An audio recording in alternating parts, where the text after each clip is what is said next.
पाटील 5 महिने 3 दिवसाच्या नंतर तब्बल तुम्ही आज घरी परतलेले, आज तुम्हाला काय वाटतंय, कसं वाटतंय? नाही, शेवटी घराच्या बाहेर समाजासाठी गेलो होतो.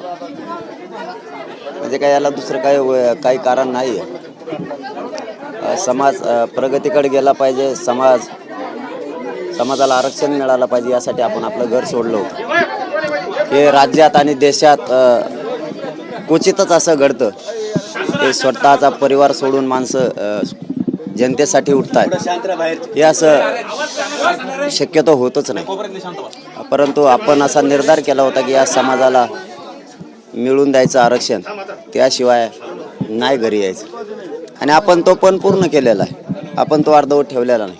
आपण कुठलंही काम करताना अर्धवट कधीच ठेवत नाहीत. आपण 57 लाख मराठ्यांना नोंदी मिळवून दिल्या. त्या माध्यमातून 2 करोड मराठ्यांना आरक्षण मिळतंय. आणि ज्या मराठ्यांच्या नोंदी सापडल्या नाहीत त्यांच्यासाठी सगळ्या सोयऱ्यांचा, म्हणजे गणगोतातील सगळे सोयरे यांच्यासाठी राजपत्रित अध्यादेश आपण काढला आहे. म्हणजे तिथंही मराठे जिंकलेच, कुठेच मराठे अपयशी झाले नाहीत. प्रत्येक जागेवर मराठ्यांनी यश मिळवलं. मुंबईला त्या दिवशी शांततेत मराठे गेले आणि आरक्षणाचा शांततेत कायदाच घेऊन वापस आले. ज्यावेळेस मुंबईसह महाराष्ट्रात गुलाल उधळला त्यावेळेस मात्र माझ्या मागं सुरू झालं की आता तुम्ही घरी गेलं पाहिजे, तुम्ही घरी गेलं पाहिजे. मी नाही बोललो त्यांना. मुंबईमध्येच आमच्या ठराविक एक 400-500 लोकांना माहिती. म्हणलं आत्ताच मला नाही जाता येणार. परंतु ते म्हणले इतकं ऐकताय समाजाचं, मग एकदा काय झालं. म्हणून मला आज तेही जाहीर करायचं आहे की 2 दिवसाचा पाहुणा म्हणूनच मला शक्यतो राहावं लागणार आहे. समाजाच्या हट्टापायी आपण बी कुटुंबाकडे गेलो पाहिजे म्हणून आपण आलो. कारण त्या कायद्याची अंमलबजावणी होईपर्यंत मी शांत नाही बसणार. कारण सगळ्या सोयऱ्यांचा कायदा बनला आहे, पण त्याची अंमलबजावणी होऊन महाराष्ट्रातल्या मराठा समाजाला घराघरातल्यांना प्रमाणपत्र ज्या दिवशी मिळतील. आता झाली दिवाळी, त्या दिवशी गुलाल उधळला, महाराष्ट्रभर दिवाळी झाली. परंतु ज्या कायदा खेचून आणला त्याच्यासाठी दिवाळी झाली. त्या कायद्याची अंमलबजावणी झाली, मग तुम्ही महाराष्ट्रात महादिवाळी बघा आणि विजयी सभा कशी असते आणि मग गुलाल काय असतो तुम्हाला त्या दिवशी कळेल. म्हणून मला नाविलाजानं समाजाच्या अंमलबजावणी त्या कायद्याची होईपर्यंत मला थांबता नाही येणार. कारण 10 फेब्रुवारीला मी मराठा समाजासाठी आव्हान केलं की या कायद्याचं रूपांतर, या अध्यादेशाचं रूपांतर कायद्यात झाल्याशिवाय आणि कायद्याचं रूपांतर अंमलबजावणी झाल्याशिवाय मी थांबणार नाही. म्हणून मी 10 फेब्रुवारीला आमरण उपोषणाचा पुन्हा कठोर समाजासाठी निर्णय घेतला आहे. घरी येणं जाणं म्हणजे समाज म्हणूनच आलो आहे आजसुद्धा. कारण कुटुंब ज्या वेळेस मला भेटीला हॉस्पिटलकडे यायचं त्यावेळेस समाज म्हणूनच यायचं. आंदोलन ठिकाणी कुटुंब कधीच आलं नाही.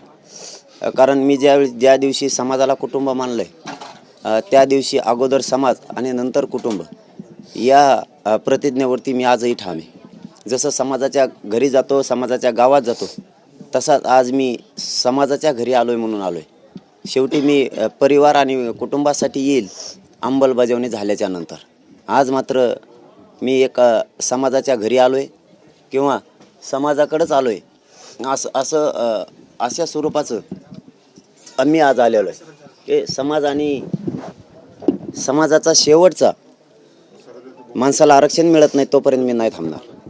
पाटील, त्याच समाजाने तुम्हाला घरी जाण्याचा आग्रह तुम्ही, कारण इतका अपार प्रेम, मी इतका नशिबवान आहे की असं वैभव कोणाच्याच वाट्याला नाही येणार. इतका मी वैभव माझ्या वाट्याला आलं मायाचं की मराठा समाज काही पण करण्यासाठी आज एका पायावरती तयार आहे. मग त्या समाजाशी दगा फटका किंवा गद्दारी मी नाही करू शकत. ज्या समाजाला हाक मारली की काही करण्याची तयारी, ज्या दिवशी मुंबईला जायची हाक मारली 64 किलोमीटरवर मराठा बसत नव्हता, इतक्या ताकदीनं मराठा आला.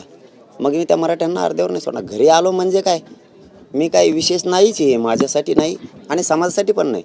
घरी जसं समाजाच्या घरी जातो तसं इथं आलो आहे. परंतु काहीतरी कडीला लावल्यावर चालू आहे. आता काहीच राहिलेलं नाही, फक्त अंमलबजावणी राहिली. एकदा अंमलबजावणी झाली की घराघरातल्या मराठ्यांचं कल्याण झालं. आणि त्या अंमलबजावणीसाठी लढण्यासाठी मी 10 तारीख घोषित केली.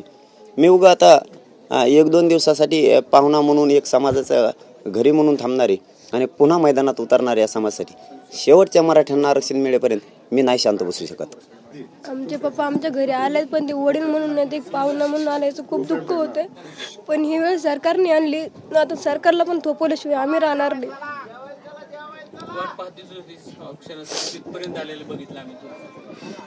इच्छा होती पप्पाला जवळून पाहण्याची, पप्पाला भेटण्याची, ती पूर्ण झाली. पण सरकारने सरसकट आरक्षण देऊन त्यांना आमच्या कायमचं आमचं वडील म्हणून आमच्या घरात आणून सोडावं. अंमलबजावणीसाठी लांब होते, म्हणजे कुटुंब म्हणून अवेलना होऊच लागली, तुमची पण परवड होऊ लागली. त्यामुळे समाजासाठी थोडं कष्ट, थोडा त्याग करणं पडतंच. तो आम्ही नक्कीच करू, पण पुढच्या वेळेस पप्पा नक्कीच पूर्ण आरक्षण घेऊनच घरी येतील, एवढं आम्ही सरकार सांगतो. पण जर पप्पाचं बरं, जीवाचं बरं वाईट झालं उपोषण करताना, तर सरकारला आम्ही सोडणार नाही, एवढी तरी आमची घोषणा आहे. दररोज प्रतीक्षा होती. मागच्या 2 दिवसात का असं वाटत होतं आज येतील, उद्या येतील, घरात अशी भावना झाली होती. असं वातावरण झालं होतं. आज कधी खूप आनंद झाला की आज घरी आले त्याचा, परंतु त्यांनी आता सांगितलं की मी समाज म्हणूनच घरी आलो. असं दुःख म्हणजे सरकारच आहे. जर सरकारने अंमलबजावणी लवकरात लवकर केली असती तर ते नक्कीच माझे पती म्हणूनच घरी आले असते. पण खूप दिवसापासून आपली प्रतीक्षा होती. मागच्या 3 दिवसात तर तुम्ही अगदी चातकाप्रमाणे वाट पाहत बसलेला होतात. हो, असं वाटत होतं की ते लवकर, म्हणजे त्यांनी ज्या दिवशी सांगितलं 31 तारखेला घरी जाणार, तर 31 तारखेच्या दिवशी दिवसभर मी त्यांची वाट पाहत होते.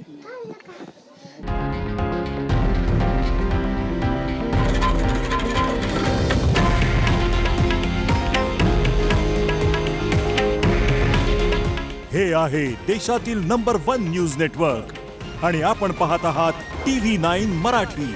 काळजी तुमची, हित महाराष्ट्राचं.